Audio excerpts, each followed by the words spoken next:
The Normandy was a hive of activity, the crew busy with final checks before lifting off again.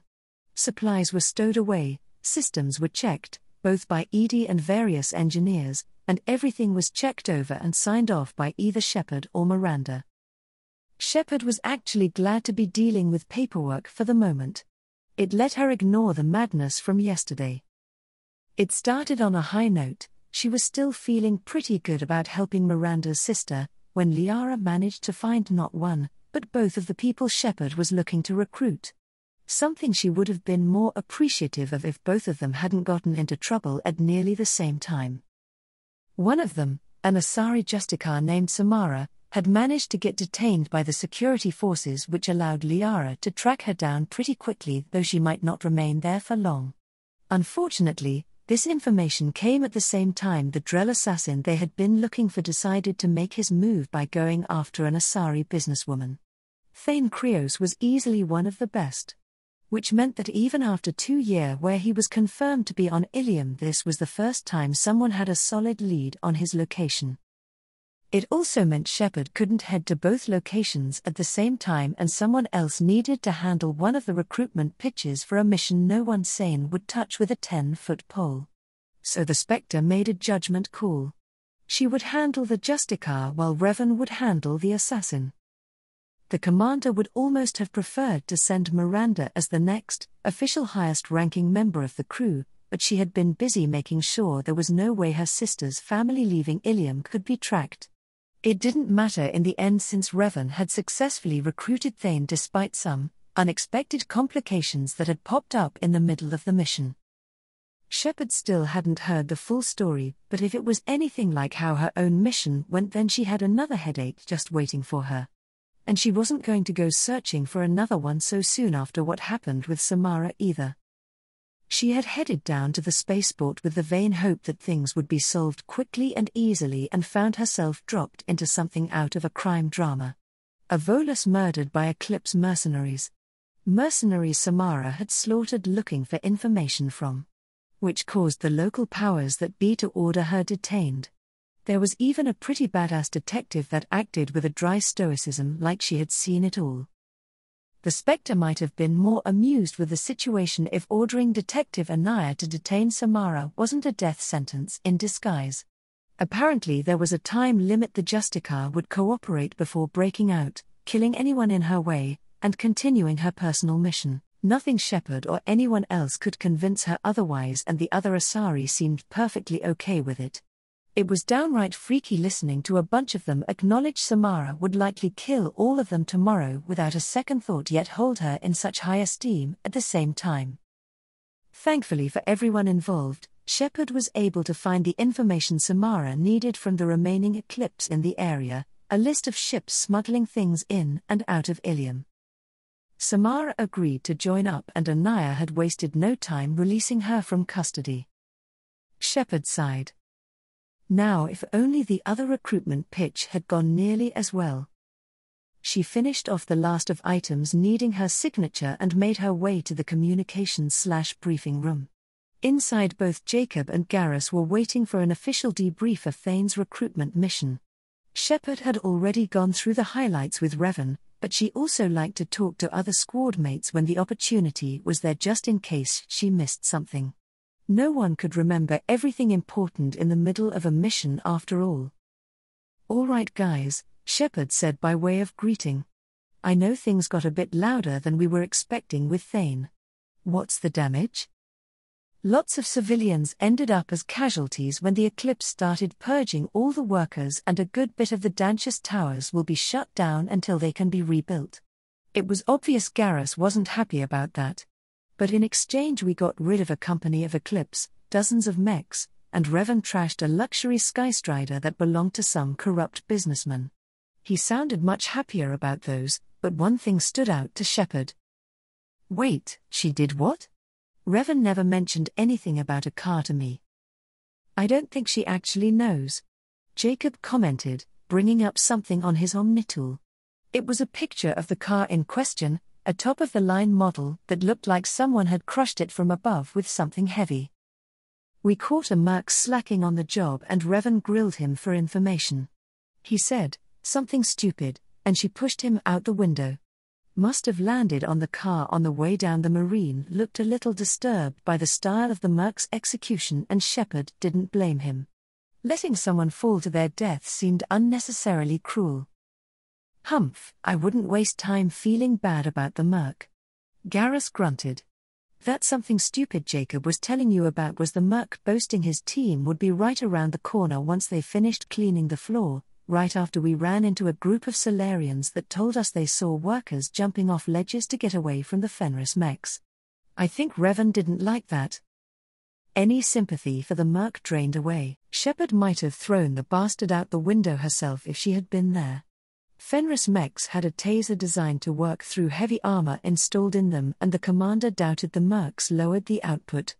Unarmored workers would have been helpless before dying painfully. Okay, so Eclipse was definitely killing the workers and you took them all down. Shepard rubbed at her forehead. What happened next? We followed Thane's trail through the buildings, rescued a few more groups of workers that managed to hide from the Eclipse, then fought our way into the penthouse where Nasana Danchas was hiding out. Why do I know that name? Shepard furrowed her brows, trying to remember. Garrus saved her the effort. She was the Asari we met on the Citadel that tricked us into killing her Slava sister. Real piece of work, thought another one of her sisters hired us to take her out. Ah, right. Her. Jacob interrupted the trip down memory lane. She tried to buy us off, but no one was taking her seriously. Krios dropped from the ceiling in the middle of her pitch, tore through her guards, and killed her. Well, I doubt many people will miss her. Shepard mused. How did the actual recruitment pitch go? Pretty weird. Jacob shook his head. Krios ignored us for a while, praying for the wicked, which turns out is actually him. Revan let him do his thing, and then he comes over and starts talking to us like he didn't just kill 5 people in just as many seconds. Religious, huh? That's interesting. Shepard also thought it was kinda weird that both specialists they brought on board held their beliefs so highly and were so open about it. Talk about coincidences. Most people she met were pretty private about their faiths.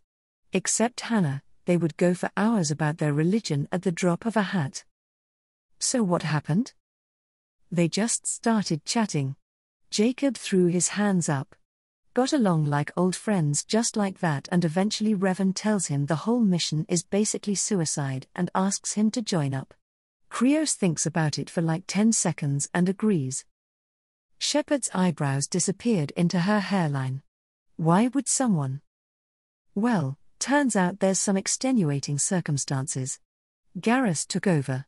Our new friend says he's dying, so the low survival odds don't mean much to him. He's just looking to make the universe a bit brighter before he leaves it. A nice goal, even if he's a bit dramatic about it. I'll take your word for it, Garrus. If anyone knows about being dramatic, it's you. Shepard joked, getting a sound of protest from the Turian. But dying? Is there anything we can do for him? Not according to him. We didn't get the details, but he says it won't affect the crew or his work, so I'm thinking either old injury or illness. You could probably get more from him. Shepard made a quick note to at least ask about it when she went to meet Thane. She asked a few more questions and had the two go over the mission again just to make sure nothing got left out the first time, but eventually she was satisfied.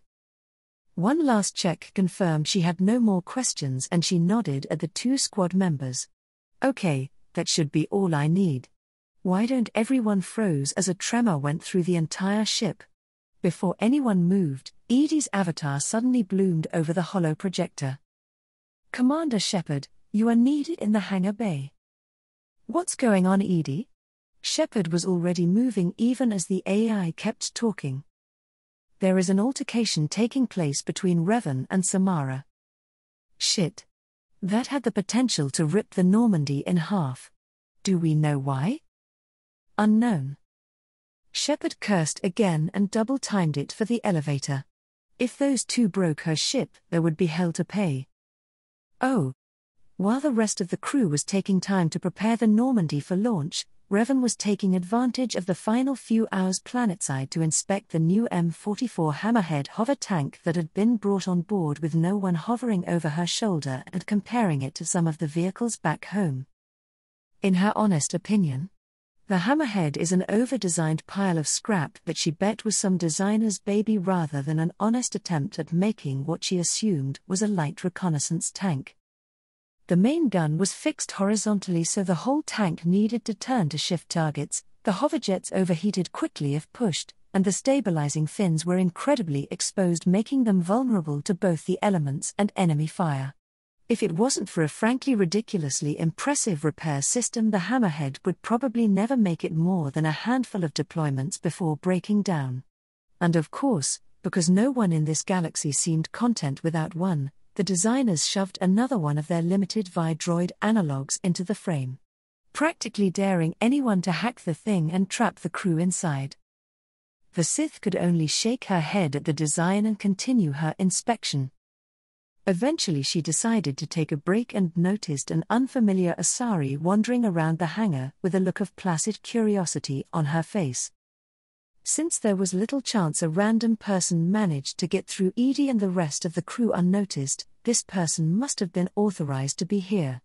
Likely the Asari Justicar Shepard had gone off to recruit while Revan tracked down Thane. While Revan didn't exactly seek out every new arrival on the Normandy to welcome them onto the crew like they would become good friends soon, she did make an effort to introduce herself to everyone she might find herself working with. With that in mind, Revan headed over to the newcomer and waited politely until the Asari finished what she was doing and turned to face her. "Hello, you must be one of the new crew members." "Yes, my name is Samara." Asari Justicar and sworn to Shepard's service for the duration of her mission. Samara's voice is cool and pleasant to listen to, but Revan can't help the sharp flash of dislike she felt hearing it. It reminded her far too much of the Jedi Masters that did their best to cut themselves off from all emotions. Revan often had more engaging conversations with droids than the meat puppets those masters turned themselves into. Still, if she could deal with them, she could do the same for the woman in front of her. Even if the briefing materials she read about Justicas drew some unflattering comparisons, there was always a chance that those could be exaggerated. "I am Revan. I lead the second ground team. If you need any help settling in, please, feel free to ask." Pale blue eyes roamed over Revan's visor where her own violet ones would be. The Sith was reminded once again of the Jedi Council with how the Asari seemed to run everything she saw past some kind of filter before choosing to respond. Then Revan stiffened as a faint Force presence brushed against her. One that she quickly identified coming from the Asari in front of her. "Thank you, though if I may ask, you seem disturbed by my presence?" Revan slammed her mental barriers closed. She hadn't come across another active Force user yet and she got lazy. If Samara or someone else had decided to attack. But the Asari did nothing. In fact, she didn't even respond to Revan raising her defenses. An unconscious use of the Force? "Do you always read people's emotions when you talk with them?" The Sith asked without judgment. It would be incredibly hypocritical for her to cast blame for another doing so, but she wanted to know if it was an active probe or not. Many Asari are sensitive to the feelings of those around them. Samara responded with a non-answer. "Apologies if that offends you."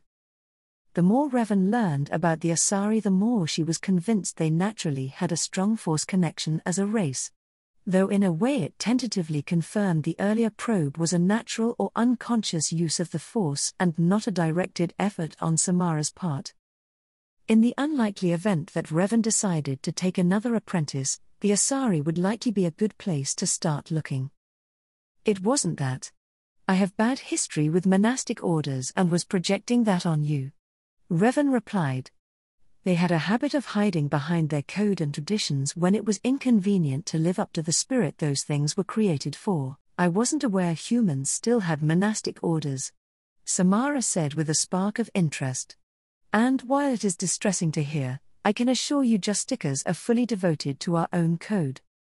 "See, that's the kind of attitude I'm talking about." Revan shook her head and looked at the datapad in her hand. There were plenty of Jedi that were devoted to the code, but when they needed to do something not specifically outlined by it, they failed in their roles. And I am not a human, by the way. Unseen by the Sith, Samara stiffened and focused intently on her. Jedi? Yes, that is the name of the monastic order I mentioned. Indifferent and aloof to the people they claim to protect, secretive and jealous with the knowledge they acquired, and most damningly, hypocrites of the highest order when their personal power was threatened. Revan said heatedly. Don't get me wrong, there were members that lived up to the ideal they were supposed to represent. But they were few and far between at the higher ranks of the order. I take it you are an enemy of theirs then? Revan idly noted the odd phrasing but didn't mention it. Most of them were more obstacles than true enemies. Honestly, she had almost as much success talking Jedi around to her way of thinking as she did actually killing them.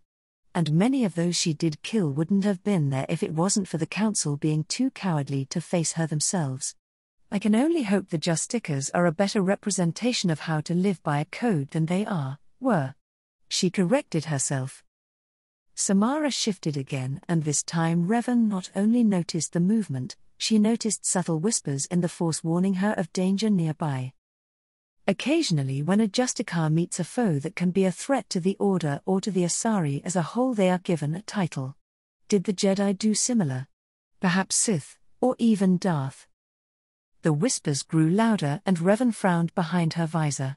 Obviously Samara hadn't read the briefing packet on the various members of the Normandy crew, since that information was clearly listed there, yet the Justicar seemed to know what those terms represented anyway.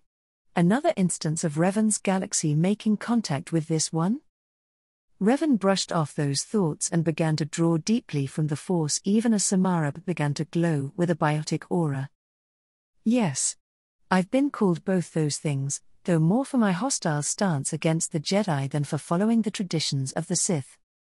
Samara's fingers twitched and Revan fought back the impulse to reach for her lightsabers. Dismembering Shepard's new recruit should be a last resort, not an opening move.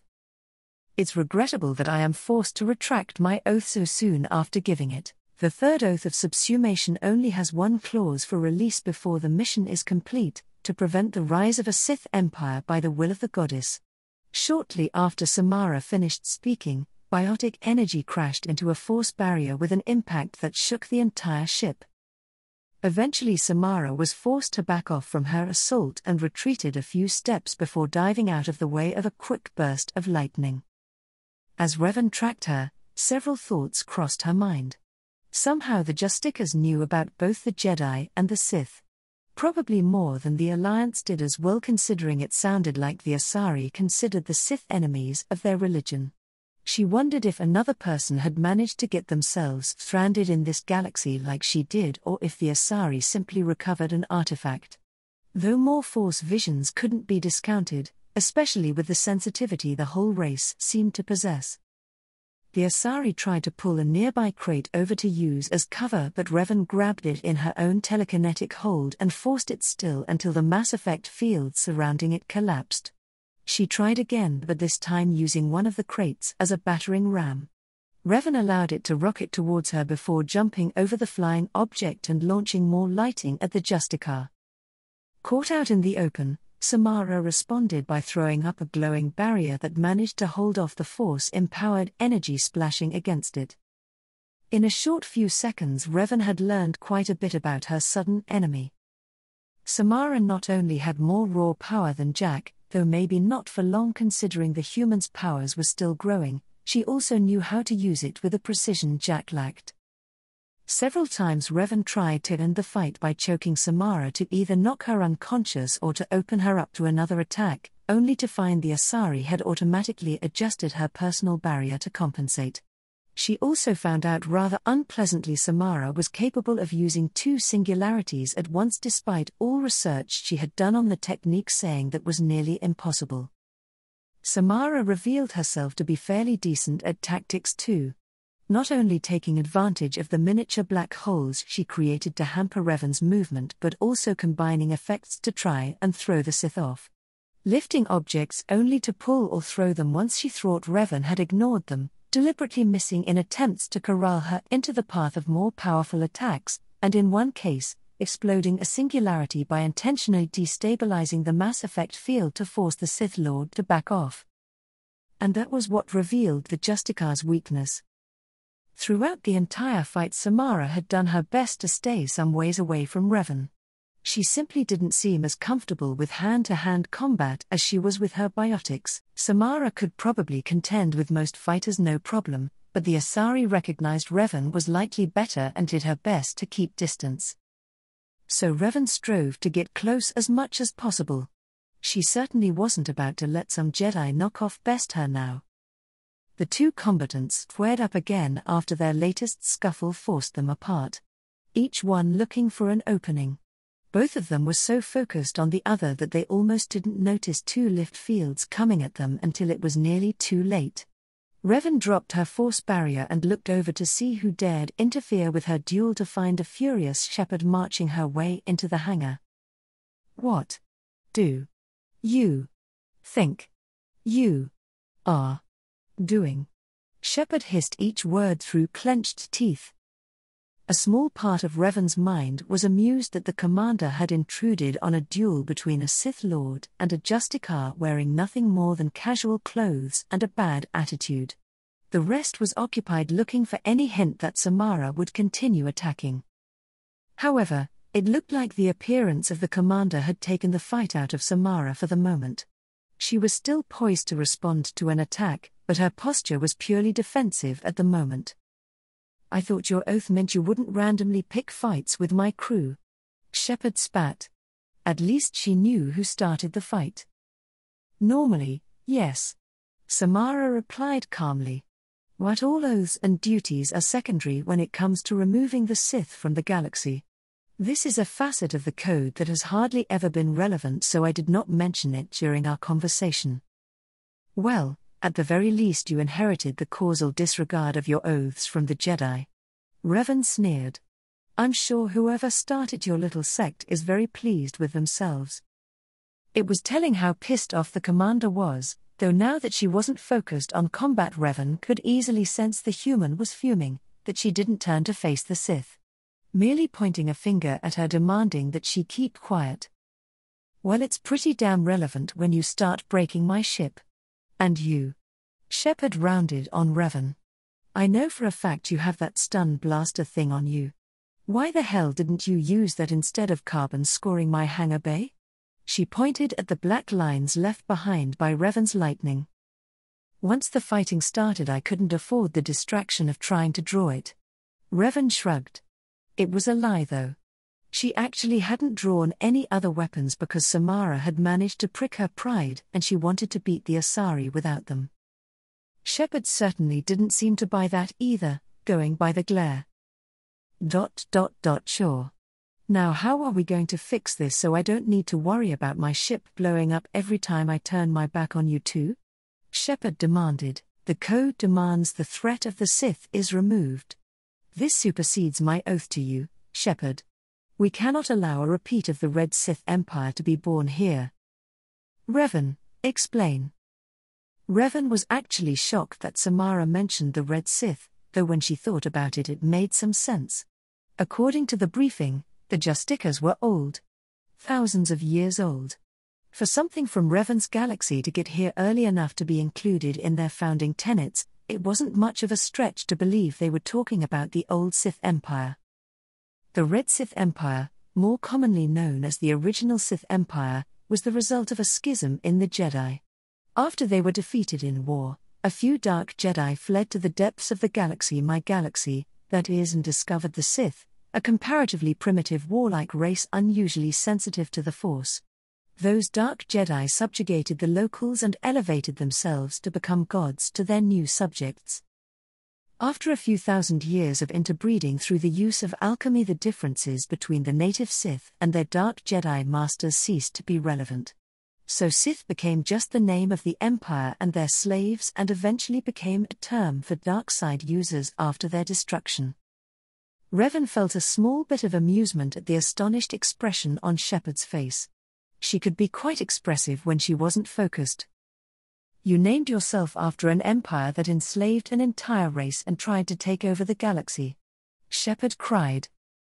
No, I named myself after the Second Empire that formed after the fall of the old Sith Empire. By then they were just another warlike race.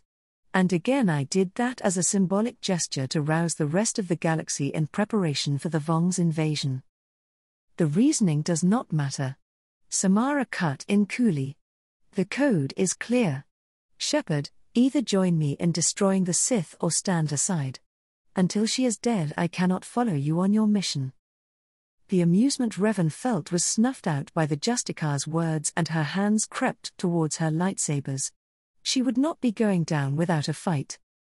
Shepard caught the movement and quickly spoke up again. Why not? You heard her. She isn't from the same group your code warned you of, just one with the same name. Even if the Sith only shares the name, she still poses a great threat to the galaxy. It is my duty to remove that threat, Samara said stubbornly. Revan felt diplomacy was about to fail and started to draw on the Force again. This time she would not be playing around. Wait. Shepard tried once more. Even if she is a threat, she is still working to stop the Collectors and was a big part why we were able to drive them away from Horizon. Shouldn't protecting innocents take priority over a distant threat?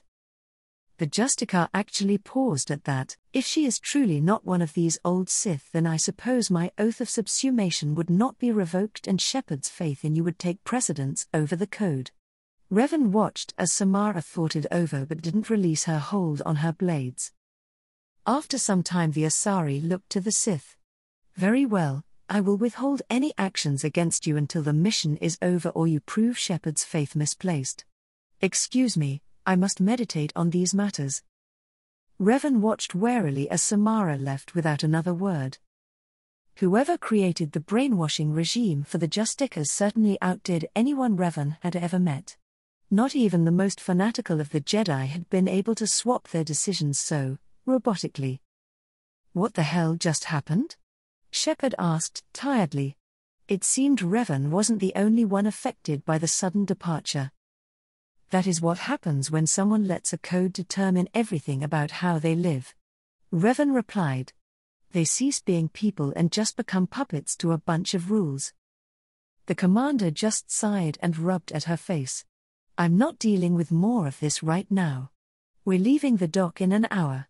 Please don't uncover any other ancient feuds with people that will break my ship, or I will do my best to throw you all out the airlock. Until then, I'll be at my desk wondering exactly when the universe stopped making sense. Revan did feel a pang of sympathy for Shepard and at how exhausted she sounded. Revan knew from experience that infighting among subordinates could wear on a person more than any battle, especially since the commander put so much of herself into her crew.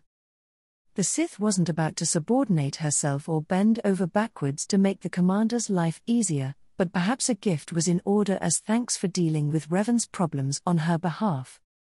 Maybe a blaster rifle to replace the slug throwers she dragged around? Black box to prevent anyone from stealing the technology, of course, but much better than her current gear.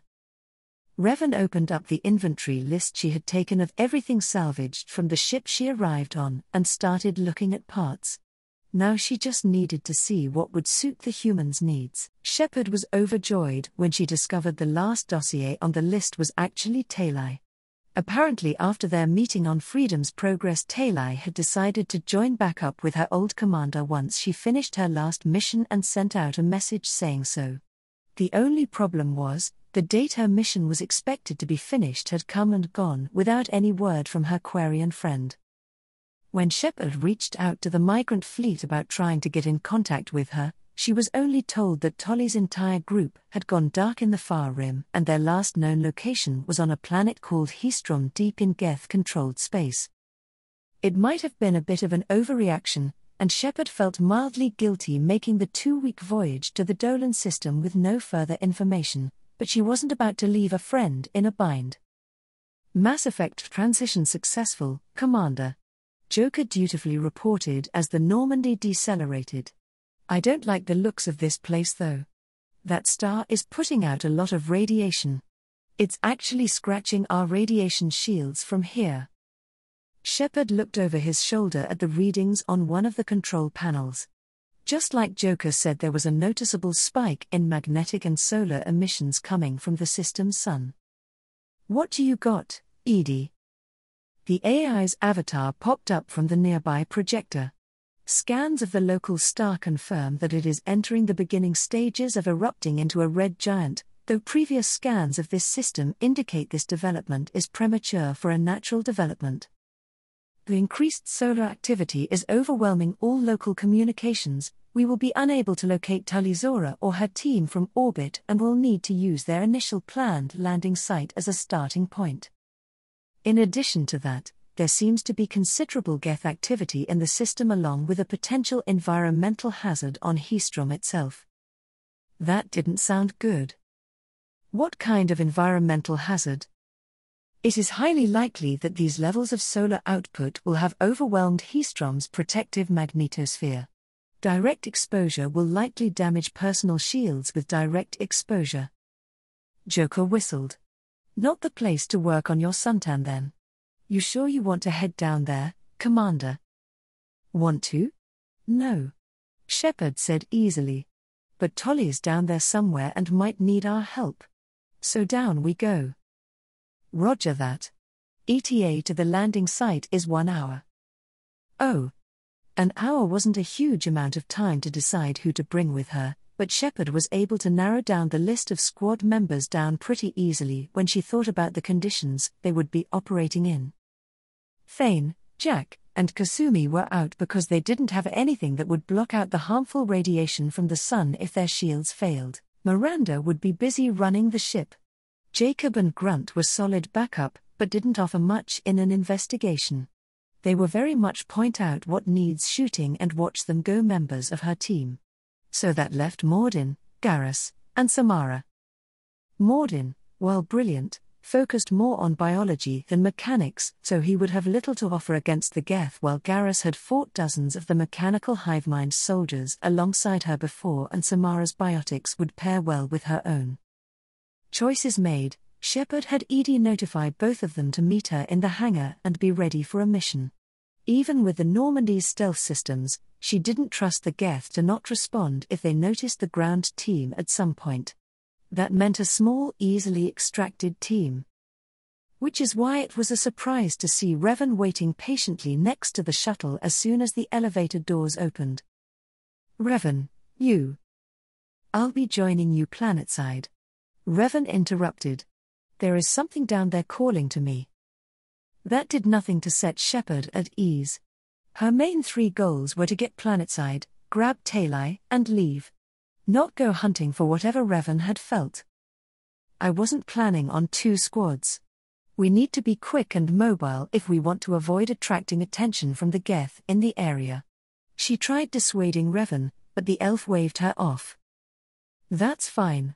I was planning on searching alone. Whatever this thing is, it's Force-related. No one else would be capable of helping me." Shepard probably could have argued some more, but every second wasted here was another second they weren't looking for Talai. So she simply accepted the inevitability of the Sith following along for the ride. "Fine, but we're on a time limit. If we find Talai before whatever thing you're after, we pull out immediately," she ordered, to which Revan simply nodded. The Spectre hadn't forgotten the fight a couple weeks ago between Revan and Samara. Since then the two made a point to never be in the same room together, and them being forced into the same small dropship just made it uncomfortable for everyone, but neither one of them did so much as glance at the other for the entire trip. Shepard felt even more awkward feeling the weight of Revan's appreciation gift hanging off her mag harness despite rationally knowing Samara didn't care about it in the least. A week ago, Revan had given her what she called a blaster rifle as a thank you for dealing with Samara. The Sith mentioned it was what the standard soldier in her galaxy used and rattled off a model number, but since it was the only one in this galaxy, Shepard stuck to calling it just a blaster rifle.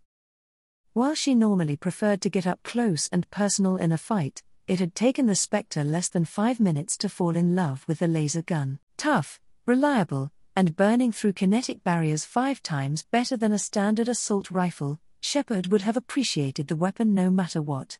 Giving it 500 shots per clip, energy pack, made it the single best piece of hardware she had gotten her hands on, even if Revan had secured it so tightly that none of the Normandy crew could begin to figure it out without bricking the whole thing.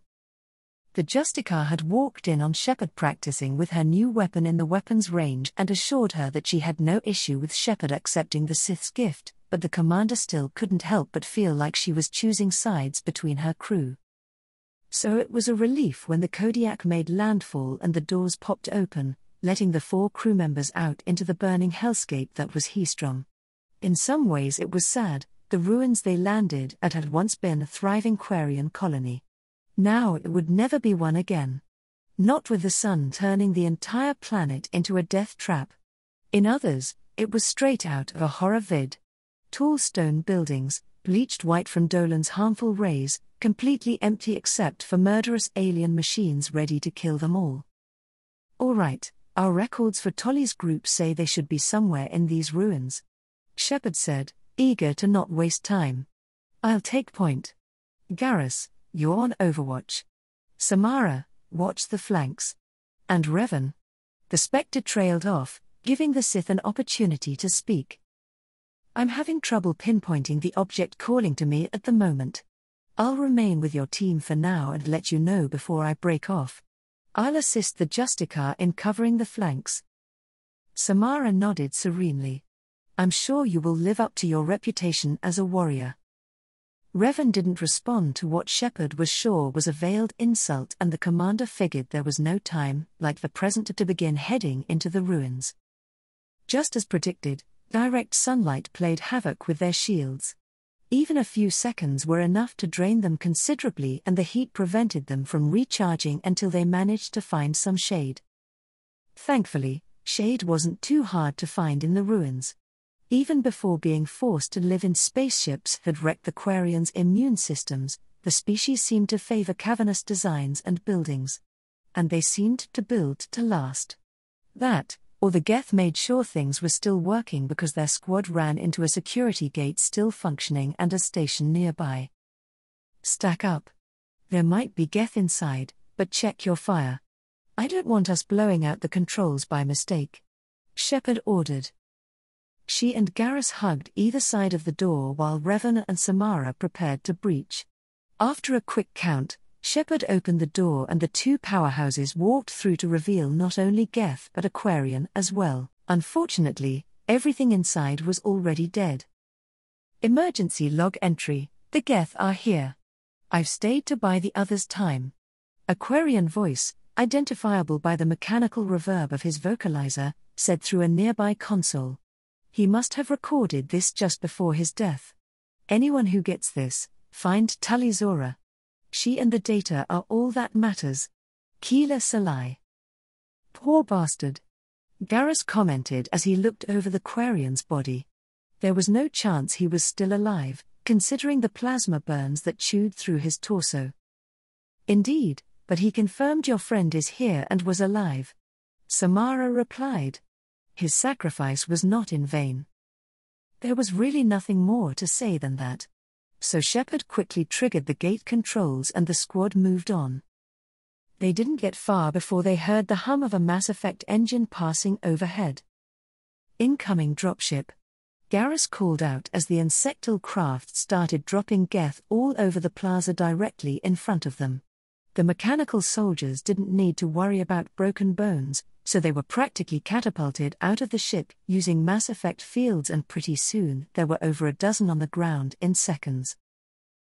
Oddly, the Geth started moving away from Shepard's squad until one unit got a lucky glance at them rushing for cover, after which every nearby unit turned around at once and opened fire. Shepard didn't dwell on that oddity though. She had Geth to kill.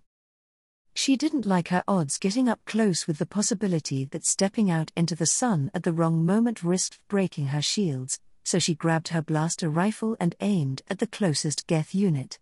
She fell in love with the new gun all over again when a trio of bright red bolts blew out the trooper's shields and scrapped the unit's chest with one burst. She killed 2 more troopers before mentally pulling back and looking over the rest of the battle. Garrus didn't need much prodding.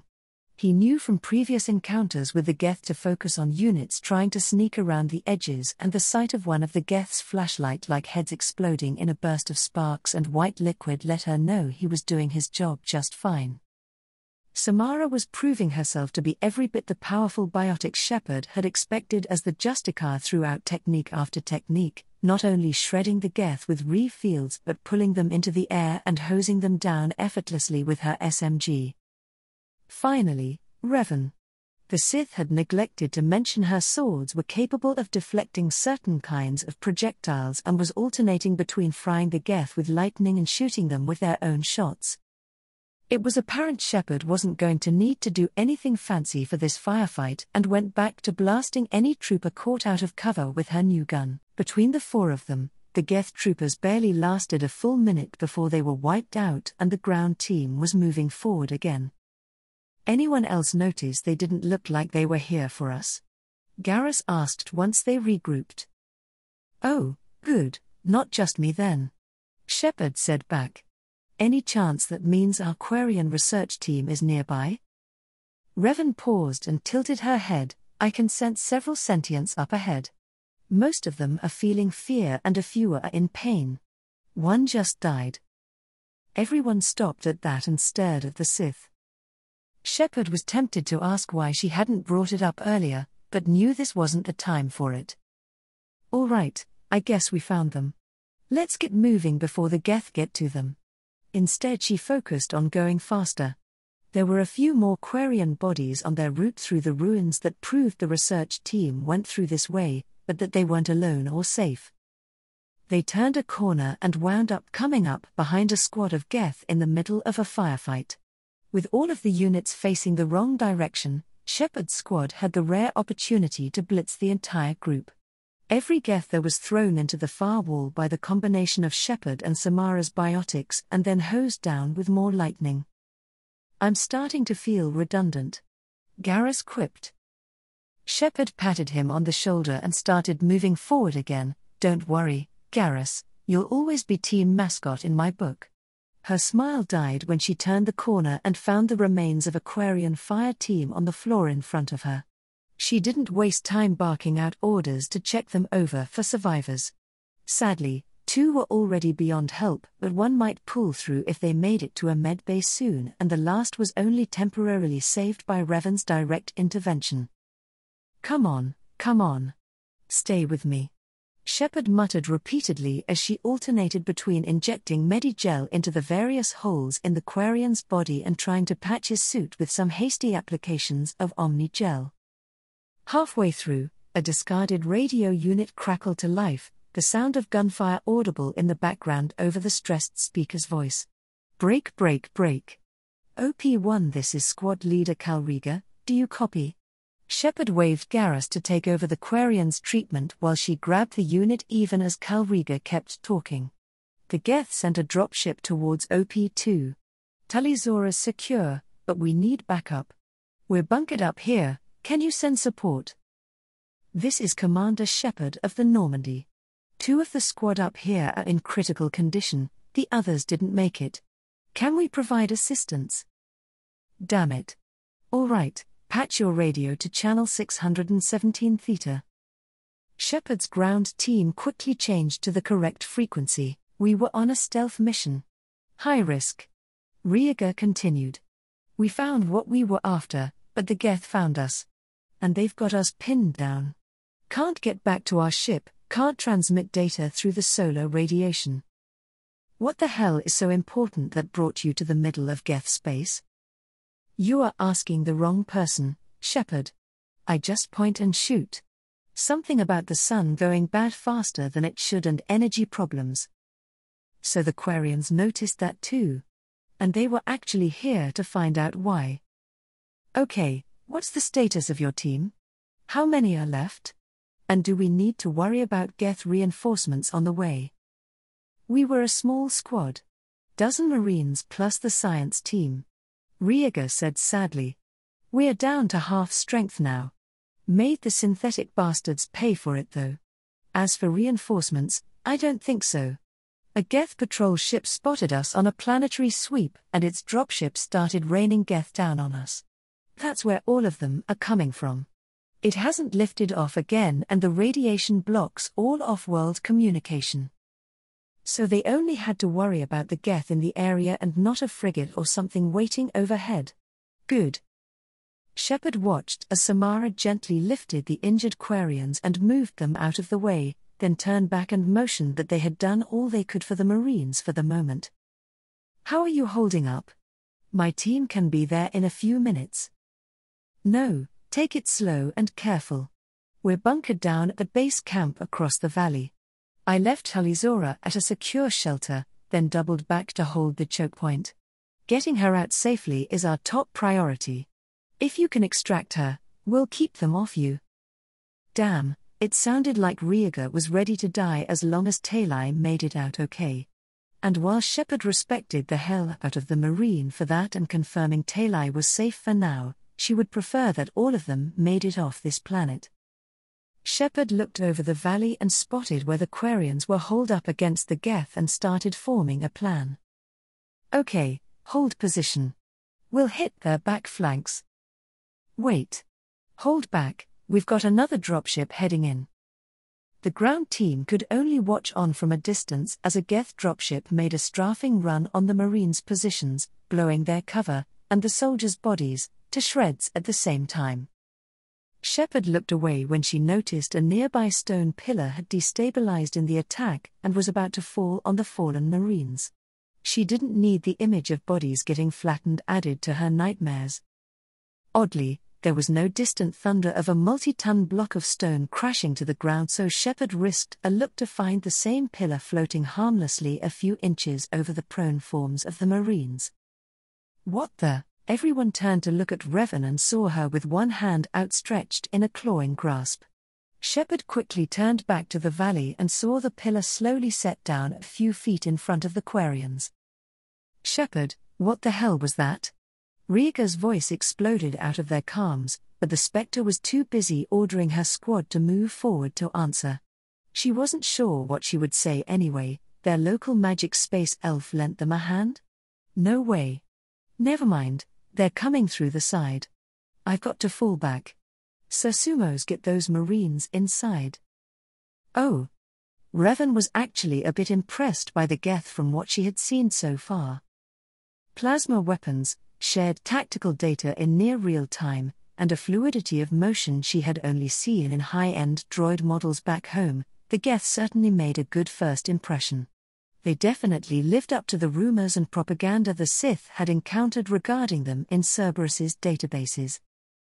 The droids were years ahead of the Citadel races in terms of weaponry and without the drain of a civilian population, were fully capable of holding out against anything less than a full armada. And unless the organic races were willing to pay a very high price, the Geth would be able to recover in a matter of years with no loss in experience or troop quality. That said, the Sith was less impressed with how poorly the Geth began to function when their numbers were cut down. The individual droids lost a good bit of tactical strength and processing speed, the downside to being a hive mind, and the larger models were easily identifiable and subsequently targeted by their function. An invisible infiltrator/assassin unit sounded like a great threat, but watching one get easily taken out because its cloak failed and it stood out so much in comparison to the common foot soldiers that both Shepard and Garrus shot it before it moved another step was disappointing. If she could find a way to control them. Revan shook her head to clear her thoughts. Planning how to gain control of a droid army could wait until after Shepard found her friend and she found whatever it was that was calling to her. Ever since they arrived in the system, there had been a gentle tug at her senses. Revan had no idea what it could be or why it was here, but she was very interested in finding out. That would have to wait, because unless the Geth decided to suddenly leave them alone, she would be unable to search for the source of her feeling in the ruin. Something she wasn't in the best shape for at the moment. Revan had hoped to use any goodwill earned by ensuring the Quarian Marines survived the battle to open talks with the migrant fleet about potentially working together in the future, but the repeated use of force healing had sapped her stamina more than she expected, which is why she stayed close to Shepard's team. To conserve energy. The group made it to the base camp just as more Geth appeared from the ruins. Shepard snapped off a few shots while Revan covered her by reflecting anything that came close back at the approaching droids. Samara, get the door. Garrus, watch her back. The Spectre ordered. A bolt of plasma got uncomfortably close to her head before Revan managed to deflect it at another Geth. The droids seemed to realize shooting at the Sith was an exercise in futility for their current numbers and focused on the others. It was a good plan, but the amount of cover and the fact that none of the Normandy crew were slouches at combat meant it wasn't a challenge to keep them all safe. The door's open, oh, goddess. Samara's tone forced Revan to turn and look inside the base. She wasn't surprised the Justicar lost her composure for a second. The inside of the room they had expected to find a bunch of Quarians waiting for them had turned into the scene of a massacre. At some point the base must have been breached from another entrance, and while the defenders put up a fight it didn't seem to matter in the end. Geth and Quarian both laid all over the room. All of them dead except for one very damaged Geth unit crawling up to them.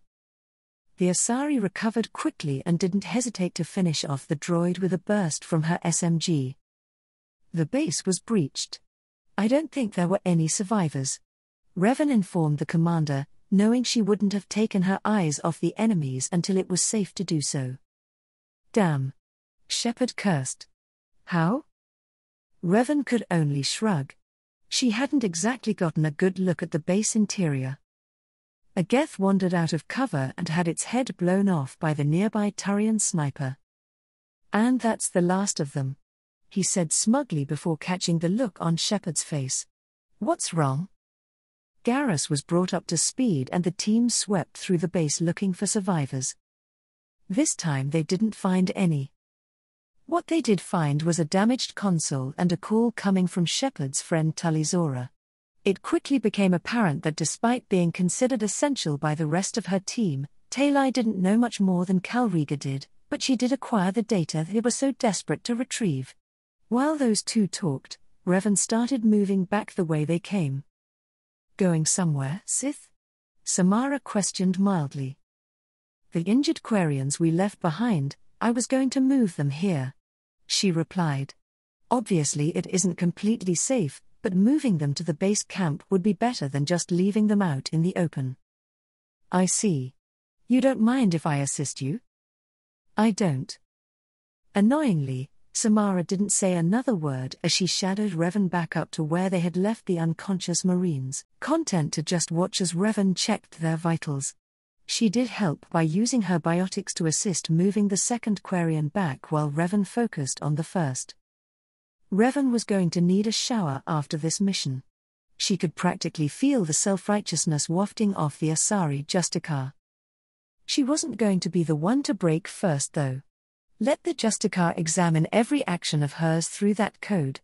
Revan would laugh when something popped up it didn't cover and the Asari would be forced to attempt thinking for herself.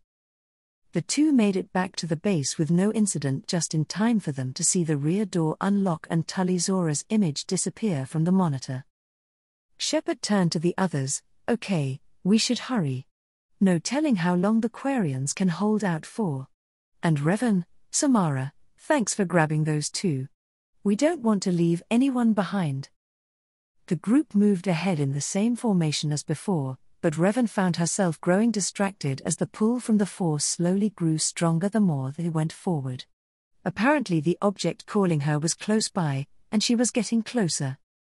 The Force suddenly blared in warning and Revan's lightsabers ignited to deflect several shots from a small hovering drone that had hidden out of sight.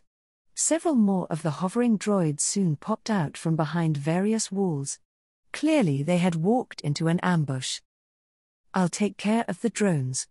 Revan called out as her blades wove intricate patterns around her, preventing any of the Geth's shots from hitting those around her and redirecting them back into the flying swarm.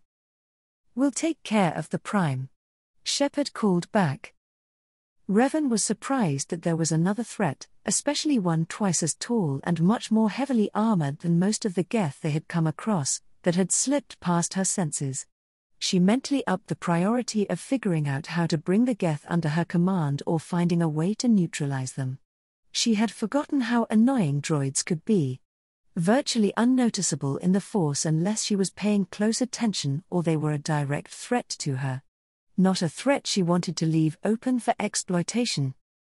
The droids quickly stopped firing at the Sith Lord once they realized that she was using their own shots against them, but if anything it only sped up their destruction as Revan either fried them with Force lightning or crushed them directly with telekinesis. The Prime, and another one coming up from behind, similarly didn't last long under the undivided attention of Shepard's fireteam. While Garrus and Samara's weapons swiftly chewed through their shields, they were nothing compared to the chunks Shepard's blaster rifle tore out of the frames. Spirits. I've got to say, Shepard, I'm a little jealous. Garrus turned to Revan. Any chance you have another one of those things laying around? Not a complete one. How much to make it complete? Revan was tempted to say more than the Turian could pay, but stopped herself. The conversation with Shepard on Ilium replayed in her mind. How she needed to start trusting people again without being in total control over them. The Spectre didn't mean it that way, but Revan knew that's what she needed to do. The problem was, she was so used to thinking that way she barely noticed anymore. Saving the injured Quarians? Just a way to meet with their leadership under favorable conditions. Gaining control of the Geth? An army she could force into absolute obedience with the right programming and hardware. Or a threat to be removed if she couldn't. Despite being on the Normandy for almost 3 months, Revan had yet to truly attempt to bond with the crew, preferring to remain aloof because they weren't under her command. The Sith smiled wryly under her visor. It seemed she still retained a few bad habits from her time as a Jedi, some that were reinforced by leading an empire. We can discuss a price later, after the mission, she said to everyone's surprise. Wait, you're going to willingly hand out your tech? Did you hit your head somewhere? Shepard asked incredulously to Revan's amusement. Just doing my part for the larger mission, Commander. She replied mildly. I don't have the contacts to acquire upgrades to the Normandy like some of the others are looking into, but increasing the team's personal firepower is well within my capabilities. Shepard didn't miss how Revan had included herself in the team, going by the smile that broke across her face. Well, in that case we better save Talai fast, because she isn't going to want to miss out on that offer. She cried as she deactivated the security checkpoint keeping them from Cal Rieger's last known position.